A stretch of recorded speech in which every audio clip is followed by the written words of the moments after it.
নামনি অসমৰ ৰাইজৰ লগত অন্যায় কৰিছে চৰকাৰে এই অভিযোগ ধুবুৰীৰ প্ৰাক্তন সাংসদ বদৰ দিনাজবলৰ AIUDFৰ নেতাগৰাকীয়ে আজি ভাৰত বাংলাদেশ সীমান্তৱৰ্তী বানাক্ৰান্ত অঞ্চল পৰিদৰ্শন কৰে ধুবুৰীৰ পৰা বৰাই আলগাত উপস্থিত হৈ এটা আশ্ৰয় শিবিৰত থকা ৰাইজৰ মাজত সাহায্য বিতৰণ কৰে প্ৰাক্তন সাংসদগৰাকীয়ে এই মানকাজৰ যেনেকা বাকি গোটেই অসমত বানক্ৰান্ত মানুহসকলৰ খবৰ লোৱাৰ কাৰণে আহিছো আজিও আমি আহিছো ইয়াত আমি গৈ এটা ৰিপৰ্ট বনাই আছো আজি গৈ আমি ডিসি লগে ভেট কৰিম পুৰা লিষ্ট আমি দিম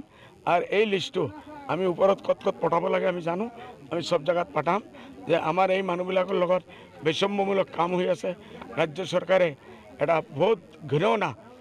পাপদায়ক কাম কৰি আছে খালি অসমীয়া মানুহসকলক দি আছে আমাৰ লোৱাৰ আশ্ৰমৰ মানুহ দিয়া নাই উজান আছে দি আছে এইটো আমাৰ প্ৰতিবাদ থাকিল ঘোৰ নিন্দা আমি কৰি আছো ধিক্কাৰ দি আছো বোলে এনেকুৱা চৰকাৰে কৰিব নালাগে আমাৰ মানুহবিলাক ভুকা একদিনে কোনো জায়গাত দিছে দুই দিনত দিয়া নাই এই সব হৈ আছে।